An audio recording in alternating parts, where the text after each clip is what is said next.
recognize the obvious signs of areas of origin.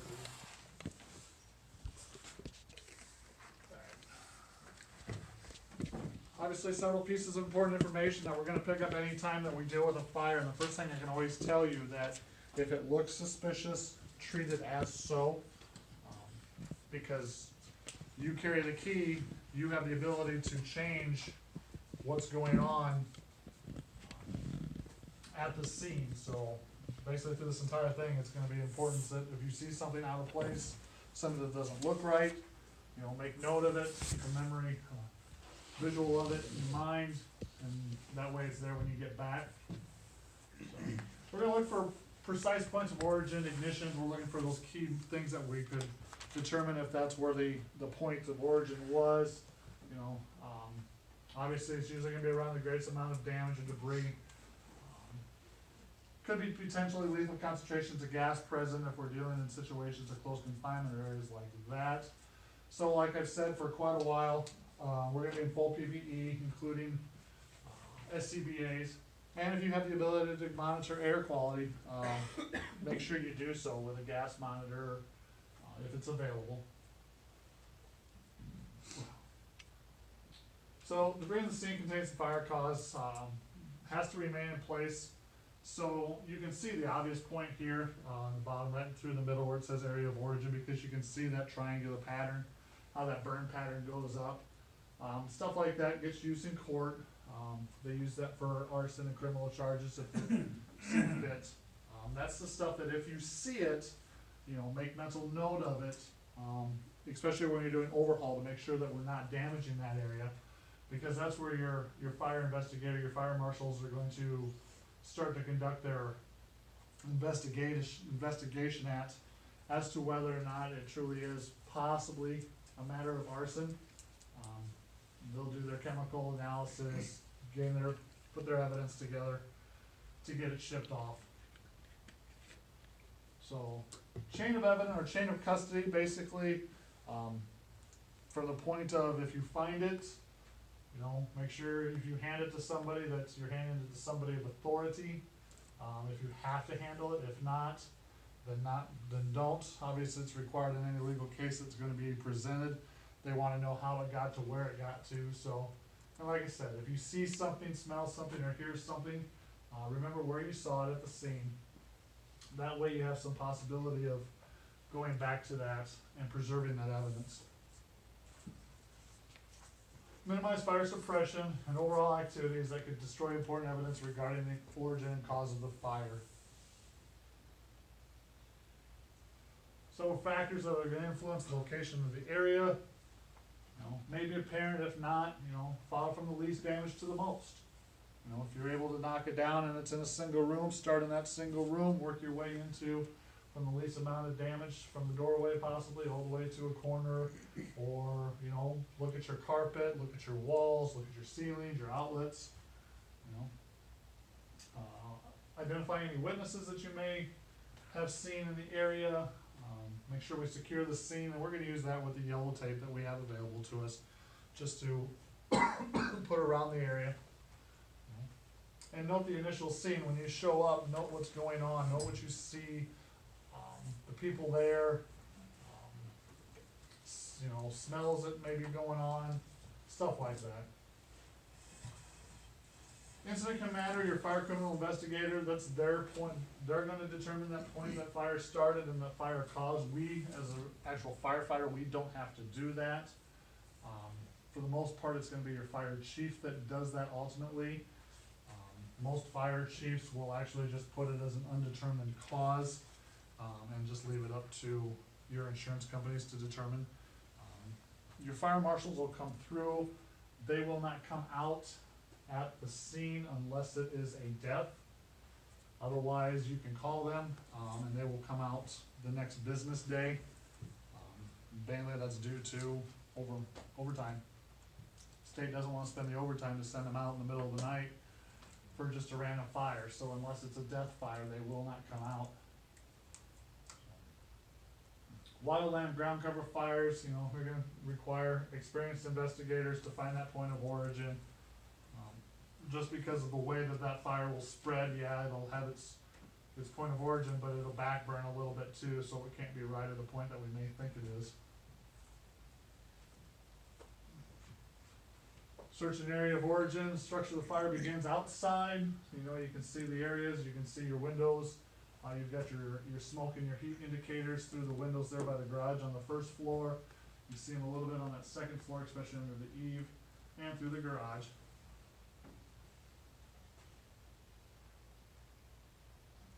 Actions to take: if you cannot determine it, you know, delay your overhaul if you can.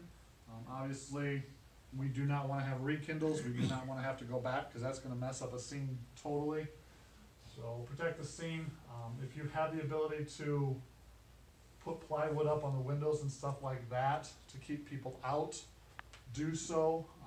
Some departments do that. They have basically just an equipment truck or a utility vehicle that carries stuff like that.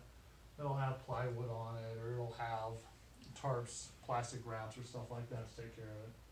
So, scene security, it is our scene until we determine that it's put out. At that point in time, we basically are gonna give it up either to the homeowner or we give it up to law enforcement. So that is a determination that's done by the incident commander or the chief on scene. Or if the fire marshal's there, it'll be their scene and they're the ones who get to determine who's gonna get the property back. Examine, document, and be specific. If you see it, be specific as to where you saw it, where you found it, stuff like that. I have been on a couple scenes where investigation was taking place. So it's critical that if you find something of interest, that may be an origin of cause or cause of a fire, to document where you found it at, or to just locate it, find your marshal, find your IC, and let them notate it at that point in time.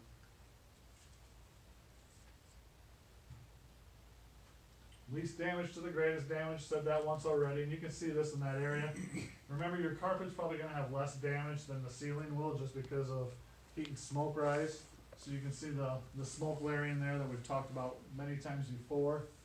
You know, follow your fire patterns, look for melted glass, melted metal, that's where you know your most intense heat was. You know, degree of damage.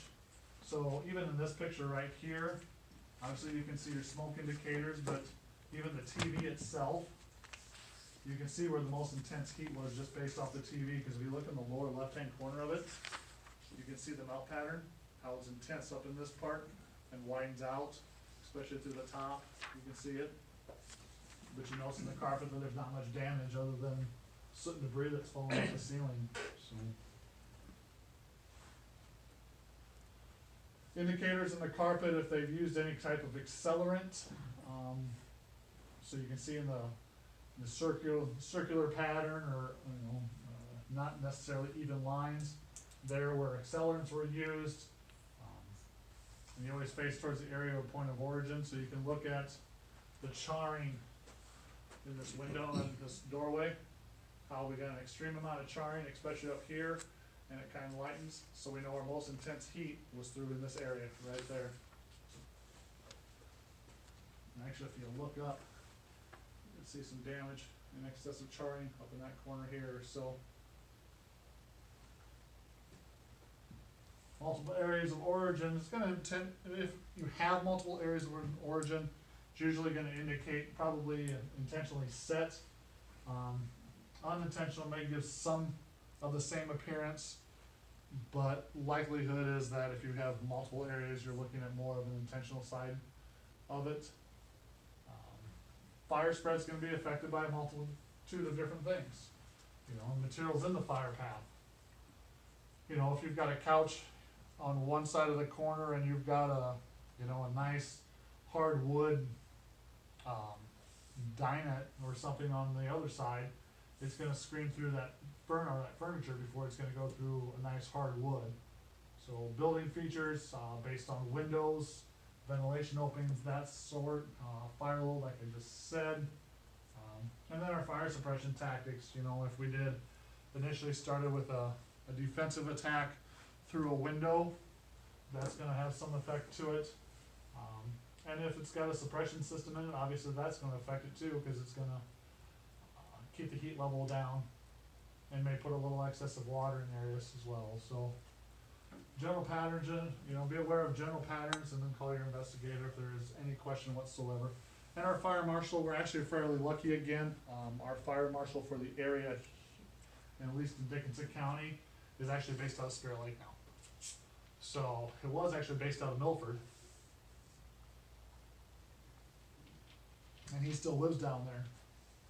But after Terry retired, they went a spell where we were dealing with Mason City and I believe Carroll or Fort Dodge were our two closest. But as of our storage shed fire that we had down there in Milford in that time, that was his first fire of death. So he was there. So it's nice to have somebody local. Armstrong, you guys are probably, could be either us, either Dickinson County or you get the guy out of Mason City, so. Either way, you're gonna be waiting. I think it's Mason City. Is it? So, Total structural loss, you're gonna play a good guessing game if you're gonna try and find a point of origin. Just because there's so much damage that it's really hard to determine where your point of origin is, to try and give you that ability to figure it out, so. Unfortunately, in this instance, you're really gonna not have much luck figuring it out. Based on this, you might say it was possibly over in the CD corner just because or the BC corner, just because there's absolutely nothing left over there. Where your AD corner here in the bottom right hand corner still has some structural integrity left, hasn't done a clip leak melt job on the siding.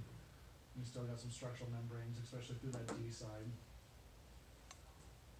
Exterior fires involved different types of materials. It could be stored materials, your little gas filled tanks, could be just a chemical in general, paint remover, paint thinner, stuff like that. Debris, rags, wood shavings, stuff like that. We talked about combustion and stuff of that nature many chapters ago, so you can have instances like that in the garage. Trash buildup, rubbish, and even your ground cover and vegetation. Some people just don't mow well enough or take care of weeds close enough to the house, and that can cause you issues as well because it's just giving something more fuel to a fire to move it from one end to another. Ground cover fires, specific understandings and several concepts. It follows basic fire behavior. It's gonna travel in the path of least resistance, or it's gonna use the effects of wind. Topography, if it's got a hill it's gonna climb, obviously it's gonna climb that hill faster going up than it would down, because of obviously the preheat of vegetation. Natural fuels are going to increase fire spread. Tall, dead material burns a lot faster than nice green material will. So, and it's gonna burn outward in all directions, so it's naturally gonna burn itself outward, and then the wind's gonna help push it one way or another. So that's why we have a little bit more difficulty trying to figure out exactly the point of origin in it. And that's where this picture comes in. It shows you where the point of origin is, but you can tell based off wind patterns and stuff like that, it's gonna have a burn all the way around, but it's more forceful towards the bottom right hand corner, what would be possibly southeast in this picture. And that's flat ground without, equal directions, flat ground and without wind. Obviously that one to me is more wind driven, just because of the way that it's moving. Rate and direction and speed, rate and direction of spread, basically like I said, wind direction, wind velocity, the type of fuel. If you just got clipped grass, ditch grass, it's gonna move nice and slow, and that's why the farmers do it, is because it moves slow. It's something that they can control fairly easily. It doesn't get away from them. But then again, if it does, and it gets up into some taller stuff, especially if something happens to strike a ditch fire and it moves slow enough that then gets into standing corn that hasn't been farmed yet, then it takes off. just because you got different type of fuel, a lot more fuel present. So, your ambient temperature outside, we talked a little bit about this in one of our chapters, that, you know, our cooler aero will help that smoke keep it down. Relative humidity, you know, if it's wetter outside, or moisture in the fuel itself.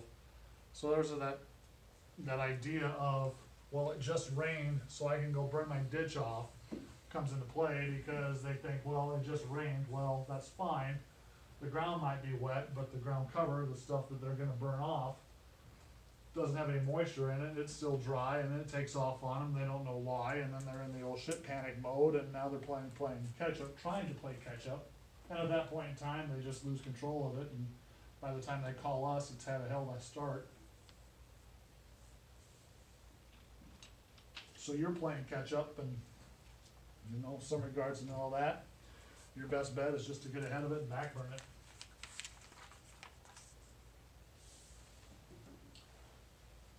Some things you may see, in an area of origin, unburned materials, effects in the flames had fuels less than it did in the head of it, and it's slower, maybe a less intense fire growth, cause it's just starting. You know, backsides of grass and trunks are protected. Wood radiant heat's affected to the adjacent fuels, so it's gonna heat up the one side, but it won't heat the other. Grass is gonna fall toward the area of origin, cause that's what part that dies off first, so it always falls back.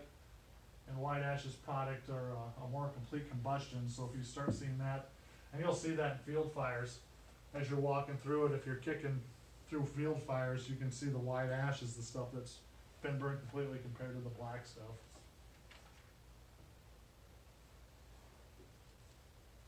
Finding it for origin for vehicle fires, similar to structural process, search for area of origin, interview witnesses, firefighters, you know, examine the exterior, interior of the vehicles to see where you might be able to figure it, if it was in the compartment, or if it was in the cab itself, or, you know, in the case of combine, sometimes it starts in the conveyor belt or somewhere in the head. So you're looking for stuff like that.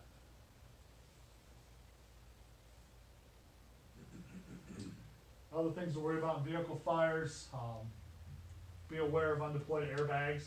Anytime we're dealing with vehicles in general, no matter what, always be aware of airbags that have not deployed. Most airbags now, especially the newer models, have multiple trigger points. It has a circuit, and the circuit has to be complete. So, just because it got in a front end collision, the driver's side airbag may have gone off, but the passenger side didn't, because there's a seat sensor. Same with the fire, it may have tripped a sensor, but it didn't complete the circuit. So you make the mistake of reaching in and putting enough weight on the passenger seat, completes its circuit, and that's where it'll cause it to blow. So whether you're dealing with car accidents or car fires or anything else, if you notice airbags and they haven't been deployed, be aware of them and try and make sure that you're staying clear of them, so that if they do happen to go off, that you don't get injured. Watch out for those shock absorbers and bumpers. There's multiple videos out there that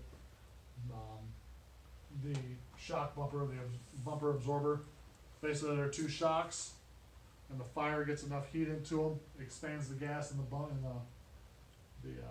shock for the bumper, and at some point in time it'll go, and it never goes in a straight line, so it always does a leg sweep for the most part. So, hybrid electrical cars, always anticipate that they are still live and active for electrical power in them. Be aware of that. Don't cut posts that contain restraint systems. Live in the idea of look before you cut. So anytime that you're doing anything that would involve the A pillar, B pillar, C pillar, or D pillar, always make sure that before you do anything in those pillars, just take a screwdriver or some tool, pry in there, look in there, make sure that there's no restraint system posts or restraint system shocks that are in there.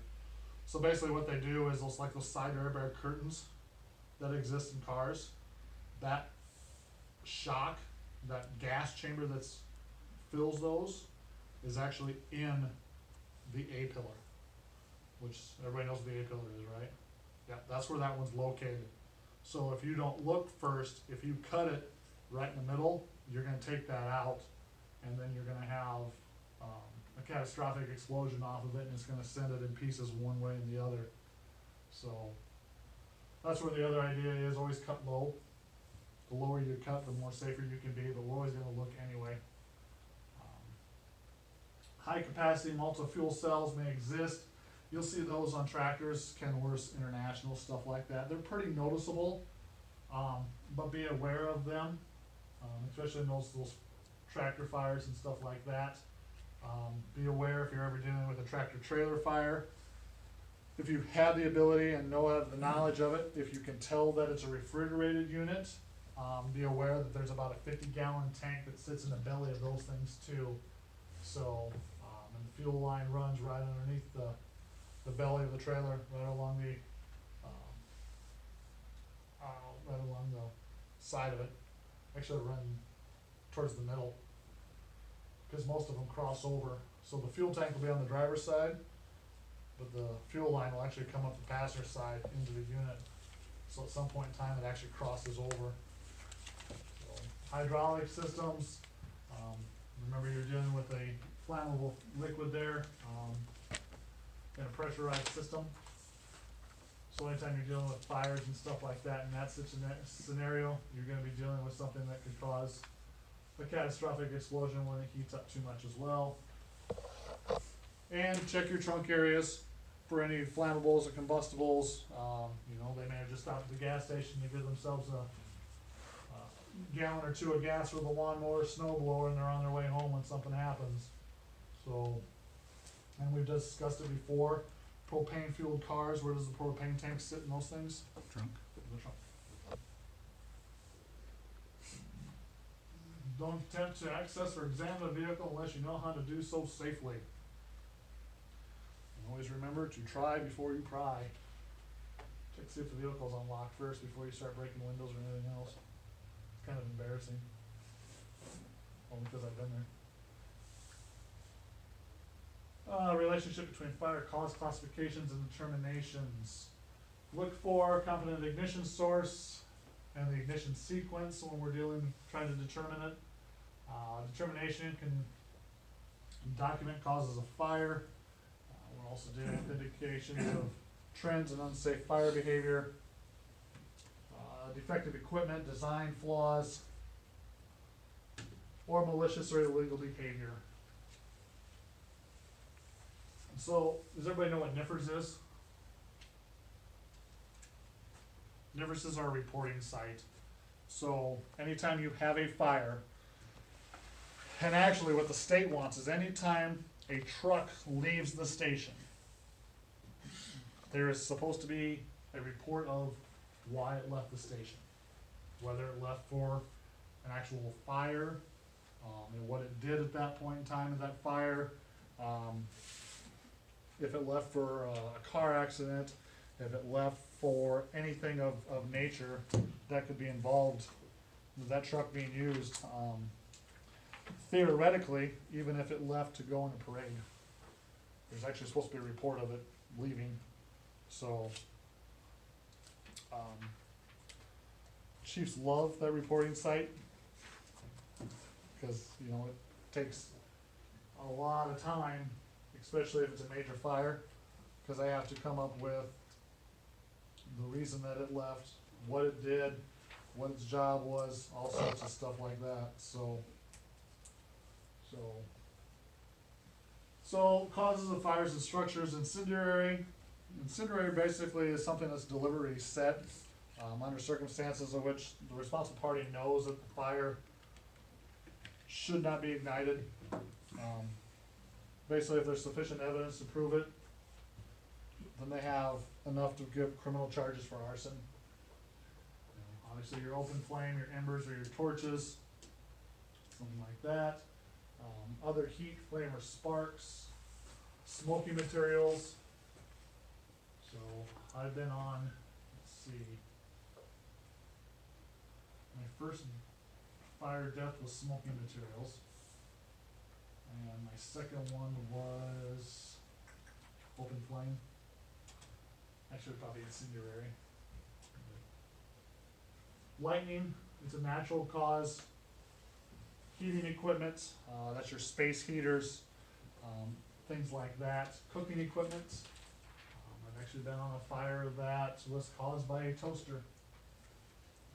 Because they had just used the toaster, and after they got done making their toast, they put everything back the way it was, and then included putting some materials on top of the said toaster that caused an issue.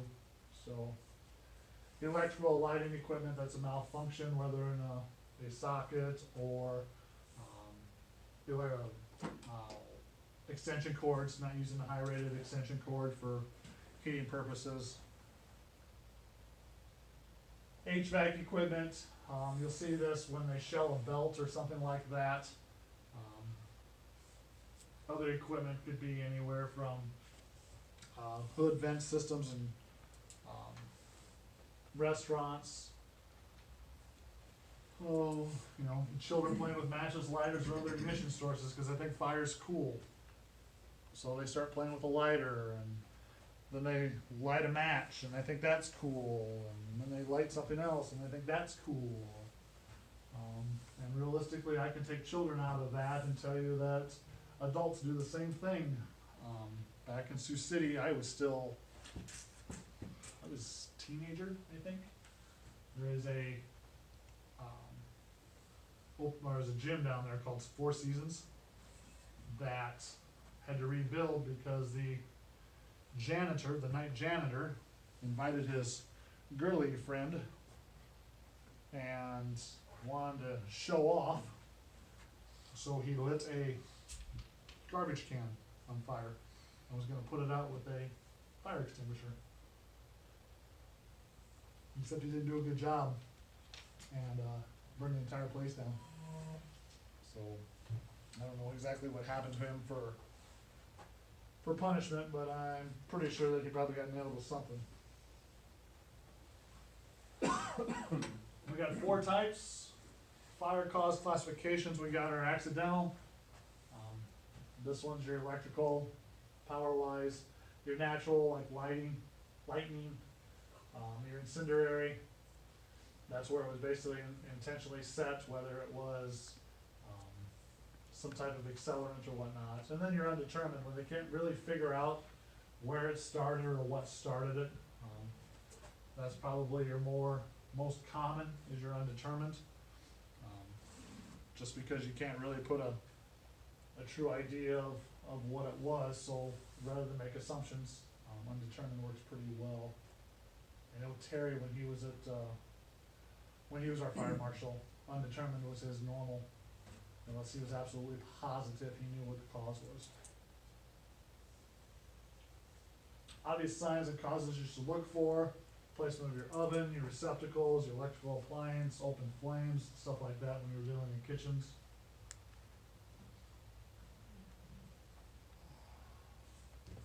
Absence of obvious ignition sources can help investigators, so we're gonna eliminate some causes, but we're gonna focus on others. Signs of arson. Basically, everything we need to know for the information that we're gonna be able to provide is gonna gather based on the observations that we make going in or out or during operations at a scene. And different personnel are gonna perform the investigation. You're gonna have your local, your fire chief may be able to look, in cases like Sioux City, they actually have a fire investigator. Then you get into the state level side, your fire marshals. I think there's 8 of them in the state. And they are law enforcement. They can arrest people. They have the ability. They carry a gun. Most of them are through the state patrol side. I know when Terry was working, he actually ran out of the DOT office down in Spencer. He actually tried to build basically, if he was to find a bomb, he could take it to his little contraption and explode it off there. But he retired before he got all that finished, so. You know, if your information, if you're in cinder areas or undetermined, look for your initial causes based on your time of day, you know. 3 o'clock in the afternoon based on 3 a.m. in the morning, you know, what's the weather like, what's going on outside? You know, man-made barriers, stuff like this. You know, everybody remembers the story I told you about my second fire death. That's basically a version of what I saw when we opened up that back door. Open up the back door and you just had piles of storage containers and everything else. Pay attention to the people leaving the scene based on what time they're leaving the scene and what they're wearing. You know, if you have a fire at 3 a.m. in the morning, what are most people wearing at 3 a.m. in the morning? Some type of pajamas, right? Well, if you get there and the homeowner's wearing blue jeans, his nice tennis shoes, a nice dress shirt, and they say it woke him up and he got out of the house, you know, red flag.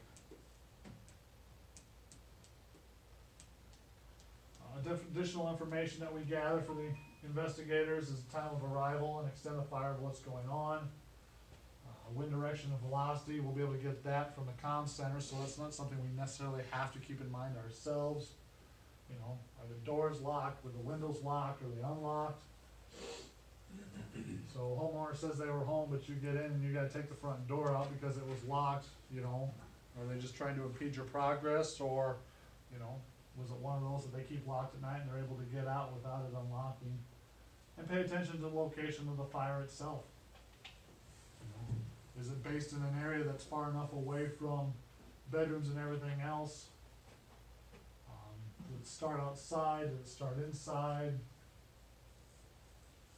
Pay attention to your containers, your cans, you know, you're dealing with milk plastic containers that may have some form of accelerant that's been left inside of it. A lot of times, you know, like your paint thinners and stuff like that. Burglary tools, you know, if they're walking around, if there's, you know, a flat bar that's sitting by the front window or front door or something that just doesn't belong there, you know.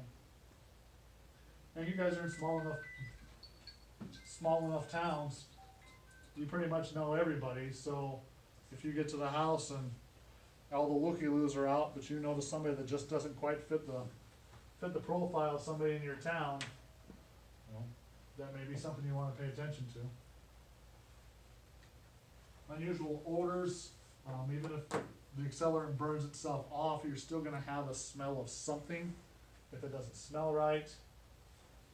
Obstacle hindering, you know, chairs that are in hallways or stuff like that. You know, incendiary devices, you're looking at some sort of heat source that's just out of place. And abnormal fire behavior when you apply water to it, if it just does something that just doesn't make sense, and you can't understand why, that's something we need to keep note of.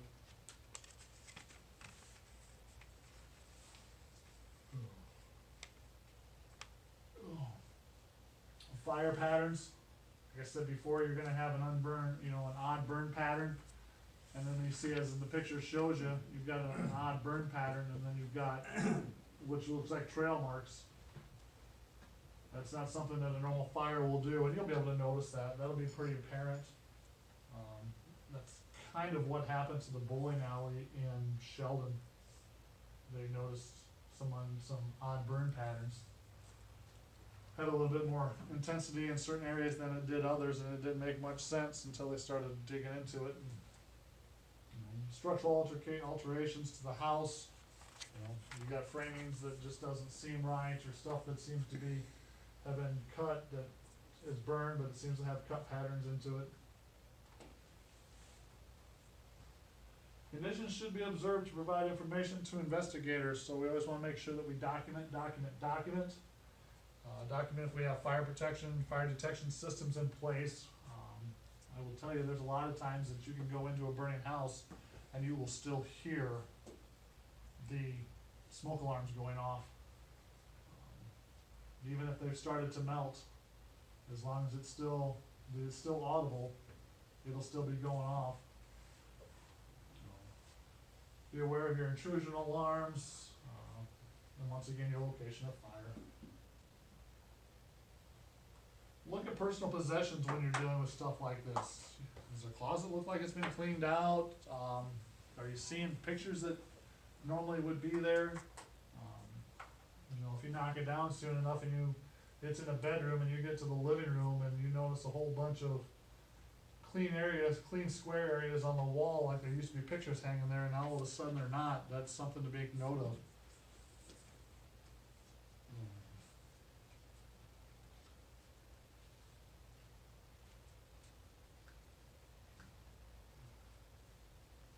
It's everybody's responsibility at the scene of a fire to preserve all the evidence that we have available to us. Because we do not determine what it is unless we're qualified, but we can surely mess it up for those who are qualified to determine what's going on. So I've said it how many times already, if it looks odd or suspicious, protect it, make note of it, stay away from it. Try not to put any water on it if it's available, if it's capable. Try and protect, especially during overhaul. It's not so much when we're putting the fire out, but it's more during overhaul sessions that we can really destroy things, so.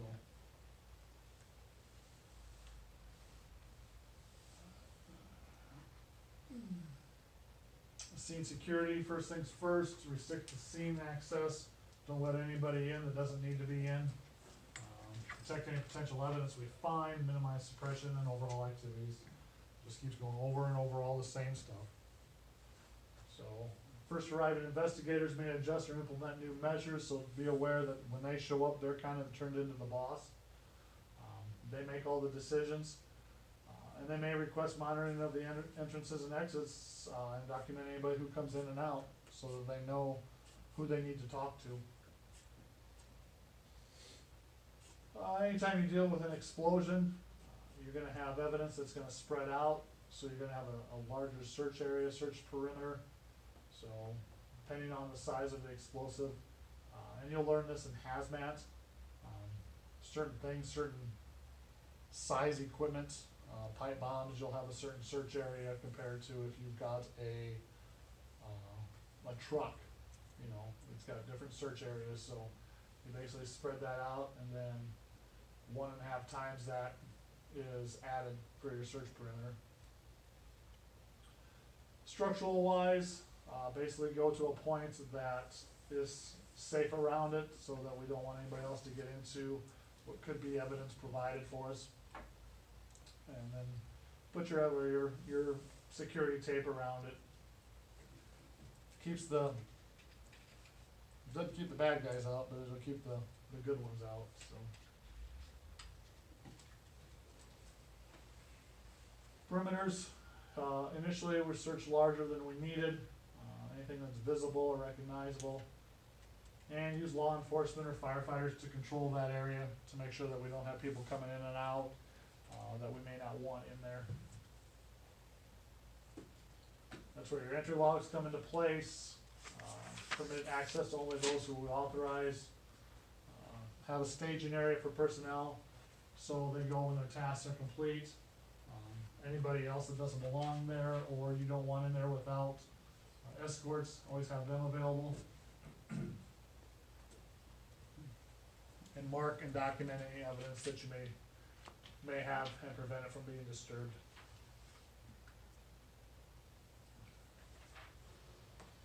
Keep evidence untouched, undisturbed. Don't gather or handle unless you're necessary to preserve it. If you have a situation where you're afraid that something's gonna happen to it if you don't move it, make sure there's more than just you, so that you have proof. You're gonna document, so you may have to write an addendum to any reports that are written by the fire chief. And follow your department's SOPs at all times. Cross-contaminated or destroying evidence, so if you have something on your boots from the outside and you go inside into an area of possible cause of origin, you've got mud or something, you could cross-contaminate. You'll use it a lot, where just use enough water to put it out. Trying to avoid any damage to anything else, whether on that floor or the floor below. So, you know, we always give grief to some departments because they're really good at making basement pools. So, only use as much water as you need to. Footprints, tire marks, if noted, if you can see them, and may wanna keep them, so we can mark those off. Charred documents, if you see anything suspicious in documents, and you see those, leave those, and protect them from any airflow. So, you guys all learn how to do, protection with tarps and stuff like that, so. Overall, it can destroy potential evidence, just because we're being reckless and careless, we may take down a wall that we may have needed to keep in place. It can delay any origin or cause determination because of doing so. And begins once the critical evidence has been protected, then we can go ahead and deal with the rest of it. So if it's a situation where you have a feeling that something suspicious has happened, you know, you can delay overhaul scenarios until you've dealt with cause and determination, and once that's been taken care of and you've protected the areas you want, then you go ahead and let the rookies ground and pound and take out walls. So, evidence the scene is secure, contamination or spoilization can occur, so you got contamination there where you've got water bottles from the crew inside, somebody brought in water bottles, so they were drinking them, and instead of putting them in their pocket and taking them back out, you know, they just throw them off to the side. Spoilization, you're dealing with furniture that just kind of, just destroys the scene anyway, so. After your investigation is complete, the scene and structure, turn it over to the occupant or to any local law enforcement, depending on, unless your SOPs say differently. Most of the time, it will get turned over to the occupant, so that they wanna retrieve anything they can out of it. If you're gonna remove any debris or anything else, it's probably one of the last things you're gonna do. And we'll do it to prevent rekindles, stuff like that. Separate the unburned from the burned, so in case there is any evidence that may be there. And put debris where it's not visible if possible, out in the backyard or something like that. So that if there is anything there of value or anything, that you don't have rummagers coming through, maybe taking metals and stuff. Alright. Is that one. So we wanna take about a 5-minute break.